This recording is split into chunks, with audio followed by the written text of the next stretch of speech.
கர்மலீலாம் விதிச்சோஹோ அந்தியம் வர்ணம் பிரதயதி விபோஹோ ஆதிமவ்யூஹபேதே விஸ்வம் திராதும் விஷயநேதம் ரஞ்சிதானுகிரஹஸ்ஸன் விஸ்வக்சேனோ யதி வஜ்ரபூது வேத்ரசாரஸ்திருதண்டஹ. எம்பெருமான் கபிலராக அவதரித்து சாங்கிய மதத்தை பிரவர்த்தனம் பண்ணினான். புத்தராக அவதரித்து பௌத்த மதத்தை பிரச்சாரம் பண்ணினான். எனவே அம்மதங்களை அவசித்தாந்தங்கள் தவறானவை, வேதங்களின் கருத்துக்கு எதிரானவை என்று கூறி உடையவர் கண்டிப்பது தகுமோ என கேள்வியெழ அதற்கு விடையளிக்கிறார். முன்பு முடியாட்சி நாட்டில் நிலையது. அப்பொழுது ராஜா எதையும் செய்ய வல்லவன், சர்வாதிகாரி.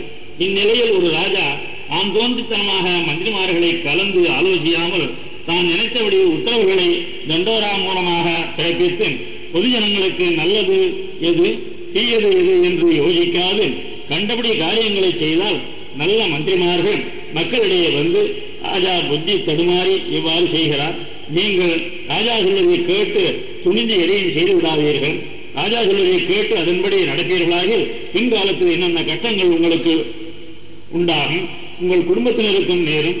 எனவே என அறிவுரை கூறி நாட்டு மக்களை காப்பாற்றுவார்கள். அதுபோல பகவான் பரிகாசத்திற்குரிய விளையாட்டுகளை செய்ய எண்ணி கலியுகத்தை தேர்ந்தெடுத்தான். இக்கலியிலே மக்கள் ரஜகுணமும் தமோ குணமும் நிரம்பி இருப்பார்கள், வேதத்திற்கு எதிராக பேசினாலும் ஏற்பார்கள் என்று நினைத்து புத்தாவதாரம் எடுக்க எண்ணியவனாய் வாசுதேவன் கரிய மேனியை தாங்கி பூமியில் பாவன மக்களிடையே தோன்றினான். தானே புத்தன், அதாவது ஞான சித்தியை பெற்றவன். நான் சொன்னபடி நடந்தால் பெரிய சுகத்தை பெறுவீர்கள் என பிரச்சாரம் செய்தான். அஹிம்சையே உயர்ந்த தர்மம், வேதம் சொல்லும் யாகங்களில் ஹிம்சை இருப்பதால் அதை செய்யாதீர்கள் என வேதத்தையே பரிகாசம் பண்ணி பேசலானான். இவர் உபதேசத்தை கேட்டு மக்கள் வேதியர்களை யாகம் செய்ய விடாமல் தடுத்தனர். இதே போல சாங்கிய மதத்தை உபதேசித்து தெய்வமில்லை, அதாவது தானே தன்னை இல்லை என்று கூறி விளையாடினார். பாசுபத மதத்தை பிரவர்த்தனம் செய்து தன் பேரனான சிவனையே பரதெய்வம் என்றார்.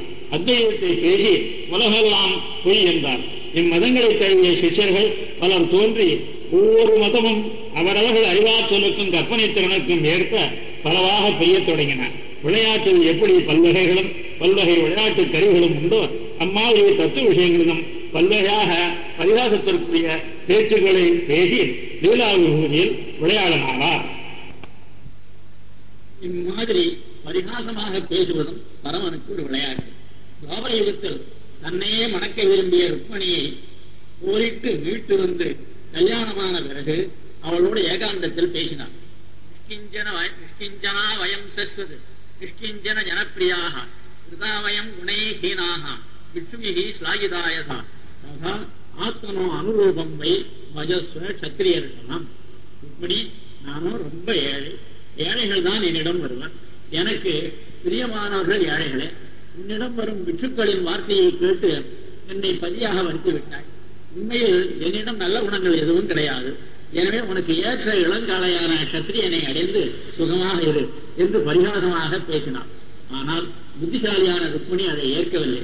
இவ்வாறு பேசும் பரிகாசங்களை பரிகாச வார்த்தை என்று கருதாது ஏமாந்து ஜனங்கள் அவ்வார்த்தைகளை உண்மையான பௌத்தாதி மதங்களை நம்பி அம்மதங்களை தழுவலாயினார். இதை அறிந்த விஸ்வக்சேனர், ஏன் இப்படி மக்களை கெடுக்கிறீர் என்று சுதந்திரனான எம்பெருமானை கேட்க முடியாதவராய் தானே சத்சம்பிரதாயத்தை விட்டு துர்மதங்களில் ஈடுபடாதவாறு சதுபதேசத்தாலே மதப்பற்றை உண்டாக்கி ரட்சிப்பதற்காக சேனாதிபதியாக எதிபதியாக உடையவராக அவதரித்தார்.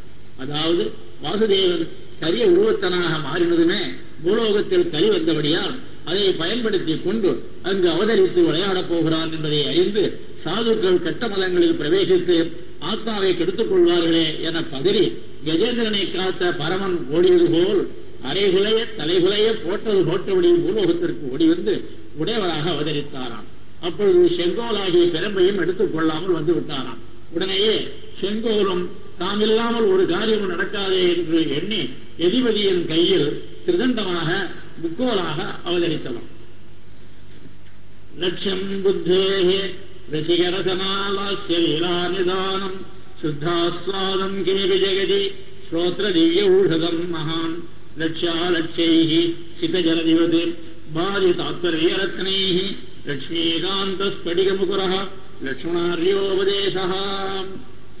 ஸ்ரீபாஷ்யாதி கிரந்தங்களை இயற்றிய ராமானுஜர் விஸ்வசேனரின் அவதாரம் என்றதால் நூலாசிரியரின் பெருமை தெரிகிறது.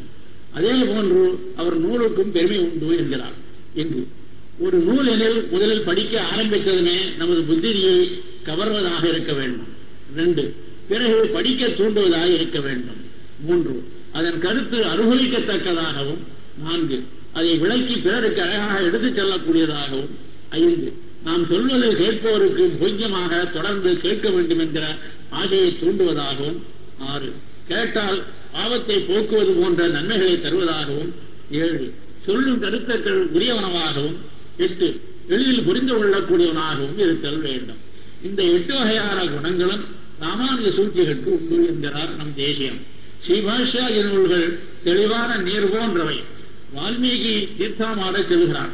சிஷ்யனை பார்த்து, இந்த தமசா நதியின் தண்ணீரை பார், தெளிவாகவும் சேறு இன்றியும் அழகாகவும் தாதுக்களின் மனம் போலும் இருக்கின்றது. என் புத்தி இதில் எழுவதால் இதிலேயே நீராடுகிறேன், மர உரிய கொடு என்கிறார். நதியில் சேறு இருந்தால் அதில் புத்தி செல்லாது.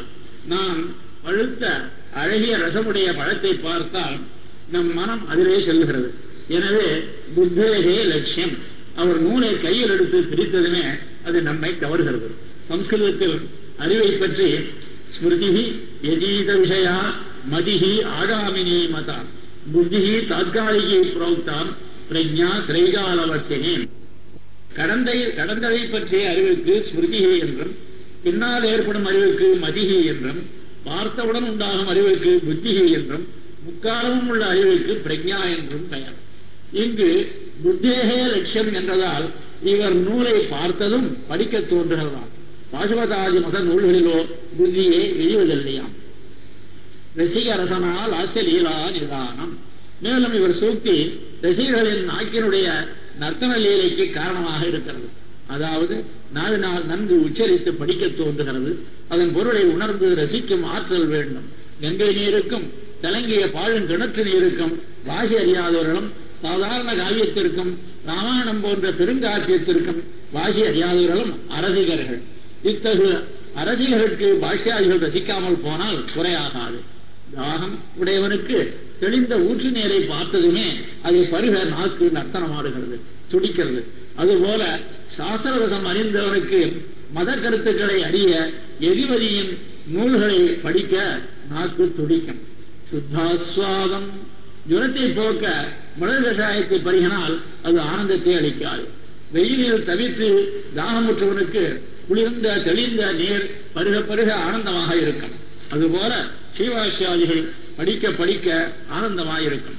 நம் ஆச்சாரியர்கள் தாங்கள் படித்து ஆனந்த பூர்ணர்களாய் தாங்கள் அனுபவித்தபடியே சிஷ்யருக்கு உபதேசிப்பார்கள். ஆகியும் அப்பிரவச்சனம் நமது காதுகளுக்கு கேட்க கேட்க பரமானந்தத்தை அளிக்கும். படிப்பதோடு பாவங்களை போக்கும் விலட்சணமான மருந்தாகவும் இருக்கும். உலகில் வாயால் சாப்பிடும் மருந்து தான் வியாதியை போக்கும். இந்த ராமானுஜ ஸ்ரீசூக்தியாகிற அழுதமோ காதால் கேட்டாலேயே சம்சாரமாகிற வியாதியை போக்கும். கேட்கும் போதும் சுகமாக இருக்கும். வேதமிருத்தமான மதங்களை கேட்டால் பாவங்களையே விளைவிக்கும். நிற்க பிற்பார்க்கடலில் ரத்தனங்கள் இழைத்த மண்டபத்தில் தங்கமயமான பெரிய சிம்மாசனத்தில் திவ்ய தம்பதிகள் எழுந்துள்ளிருக்கிறார்கள். இவர்கள் தங்கள் முகத்தின் அழகையும் அணிகலன்களின் சேர்த்தி அழகையும் பார்க்க விரும்பினால் கண்ணாடியை தேட வேண்டாம். பிற்பார்க்கடலே தெளிவாய் ஸ்படிக கண்ணாடி போல் அழகை காட்டும். அவர்கள் தங்கள் கல்யாண குணங்களை பார்த்து அறிய விரும்பினால் ஸ்ரீபாஷ்யாதி உடையவரின் நூல்களை பார்த்தால் போதும். ஒவ்வொரு குணத்தையும் தெளிவாக காட்டும். வேறு நூல்கள் தெளிவாக குணங்களை காட்ட மாட்டான். வேதமோ நிர்குண ஸ்ருதிகள் இருப்பதால் தெளிவாக காட்ட மாட்டார். ஸ்ரீபாஷ்யத்தின் முதல் ஸ்லோகமே எம்பெருமான லட்சுமிபதி, இவனே பரதேவதை, பிரம்மசப்தம் இவனே கூறும், இவனே ஜெகத்காரணம், எல்லா பலத்தையும் அளிப்பவன் இவனே, முமுட்சுக்களால் உபாசிக்கப்படுபவன், எல்லா உபனிஷத்துக்களுக்கும் இவனையே பேசும், எல்லா உபனிஷத்துக்களும் இவனையே பேசும் ஆகிய பல தத்துவங்களை நமக்கு தெரிவிக்கிறது. எனில் நூல் முழுவதையும் ஆராய்ந்தால் அறிய வேண்டியவை எதுவும் மீதம் இருக்காது. எனவே இவர் ஸ்ரீசூக்தியானது மிக தெளிந்த கடல் போன்றது. தெளிவான அலையற்ற கடல். அதன் அடியில் உள்ள ரத்தினங்கள், முத்துக்கள், சங்குகள் முதலிய விலைமதிக்கவண்ணாத பொருள்கள் சில நன்கு காணப்பட்டும் சில தெளிவாக காணப்படாமலும் எப்படி இருக்குமோ அதே போன்று ஸ்ரீபாஷ்யம் இதை படிக்கும் போது சில பொருள்களை அறிய முடியும். அடிக்கடி ஊன்றி படிக்க படிக்க அறிஞர்களுக்கு ரத்தனங்கள் போன்ற சில உண்மைகள் புலப்படும். ஆக உடையவர் ஸ்ரீசூக்தியானது மறைகள் மறைத்து பகரும் பரமனை பற்றிய தத்துவங்களை எல்லாம் கண்ணாடி போன்று தெளிவாக காட்டும். ஆக உடையவரின் ஸ்ரீசூக்தி ராமாயணம் போன்று எல்லோரும் படித்து அறியக்கூடியது. படிப்பவரின் மதிநுட்பத்திற்கேற்ப அறிவு கூர்மைக்கேற்ப விசேஷார்த்தங்கள் தாத்பரிய ரத்தனங்கள் கிடைக்கும். இவருடைய நூல்கள் நாராயணனை ஸ்வரூப ரூப குண விபூதிகளோடு தெளிவாக காட்டும் நிலைக்கண்ணாடிகள் போன்றவை. திதிம் அவதீரயந்தி அதிமனோரத சித்திமதீம் எதிபதி சம்பிரதாய நிரபாய தனோபசிதாக மதுகர மௌளிதக்ன மத தந்துர திந்திகடா கரடகடாக வாகி தனசீகர ஸ்ரீஹரிதாம். எதிராயரின் உபதேசங்களினுடையும் அவருடைய கிரந்தங்களினுடையவும் பெருமையை பற்றி பறக்க பேசினார். இங்கு எதிராயருடைய அப்பழுக்கற்ற சம்பிரதாயத்தை சார்ந்த பெரியோர்களாகிய ஸ்ரீ வைஷ்ணவர்களின் பெருமையை பேசுகிறார். பரமாத்மனி யோரக்தா விரக்தா அபரமாத்மனி என்றபடி ராமானுஜீயர்கள் அவர் தம் உபதேசங்களை கேட்டும் அவர் ஸ்ரீ சூக்தியை காலட்சேபம் செய்தும் பகவத் விஷயத்தை தவிர பிறவற்றில் பற்றற்றும் விளங்கினார்கள். உடையவரை போன்று அச்சுதனுடைய தாமரை மலர் போன்ற திருவடிகளில் ஏற்பட்ட வியாமோகத்தினால் அகண்ட ஐஸ்வர்யங்களையும் திருணமாக புல்லாக மதித்தனர். ராமானுஜ சம்பிரதாயத்தையே உலகமாக திருடர்களால் கைப்பற்ற முடியாத ஐஸ்வர்யமாக கருதி தங்களையே பெரும் சீமான்களாக எண்ணினர். அக்காலத்தில் யானை கட்டி போரடிக்கும் பணக்காரர்கள் மகாராஜாக்கள் இருந்தார்கள். யானைகள் ஒவ்வொன்றும் நீண்ட தந்தங்களுடையவை. அவைகளின் கன்னங்கள் ஏற்றச்சால் இறைக்கும் கொப்பரை போன்று விரிந்து அகன்றவை. யானைகளுக்கு மதம் பிடித்துவிடும். அப்பொழுது கன்னங்களில் தாரை தாரையாக மதஜலம் பெருகும். அதன் வாசனையால் வந்த வண்டுகள் மதத்தில் மூழ்கிவிடும். இத்தகைய யானைகளை வைத்து வளர்க்கும் ஐஸ்வர்யம் சக்கரவர்த்திகளுக்கே உரியது. நம் மனதினால் கூட எண்ணி பார்க்க முடியாத சாம்ராஜ்ய ஐஸ்வர்யத்தையும் அலட்சியமாக நினைப்பார்களாம் எதிராஜரின் சம்பிரதாய ஐஸ்வர்யத்தை பெற்றவர்கள். நிருபதிரங்க விருத்தி ரசிகான் அபிதாண்டவயன் நிகம விமர்ச கேளி ரசிகைஹி நிபிருதைஹி விதுதஹ குண பரிணத்த சூக்தி திருடகோண விகட்டனயா ரடதி திசாமுகேஷு யதிராஜ யசப்படஹ. பகவத் ராமானுஜர் ராமசேதுவிலிருந்து இமயம் வரை யாத்திரை பண்ணியவர். கூர்மையான அறிவும் பிரதிபையும் உள்ளவர். பிற மதவாதிகளை வாதத்தில் வென்று தனக்கு சீடராக்கிக் கொண்டவர். அறிவுத்திறனுக்கு நிகராக செயல்திறனும் உடையவர். நாடு முழுவதிலும் உள்ள பண்டிதர்கள் வேத வாக்கியங்கள் சிக்கலான இடங்களில் இவர் எவ்வாறு பொருள் கூறுவார் என்று எதிர்பார்த்திருந்த பொழுது ஸ்ரீபாஷ்யாதி நூல்கள் அவதரித்தன.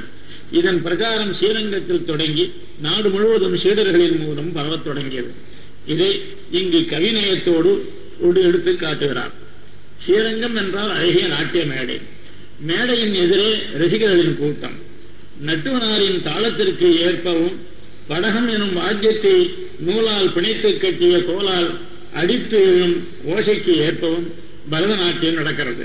கண்ணாலும் காதாலும் பார்த்தும் கேட்டும் மக்கள் தாங்களும் ஆடி ரசித்து மகிழ்கிறார்கள். இதே போன்று உடையவரின் சித்தாந்த பிரச்சாரம் அதிகமாக நடந்த இடம் ஸ்ரீரங்கம். அடியார்கள் இன்பமிகு பெருங்குழு கண்டு யானும் இசைந்து உடனே என்றுகளோ இருக்கும் நாடு என்று குலசேகர ஆழ்வார் பாடுகிறார். ஆழ்வார் காலத்திலிருந்தே ஸ்ரீரங்கம் ஸ்ரீ வைஷ்ணவ சமிருத்தியுடைய திவ்ய தேசம்.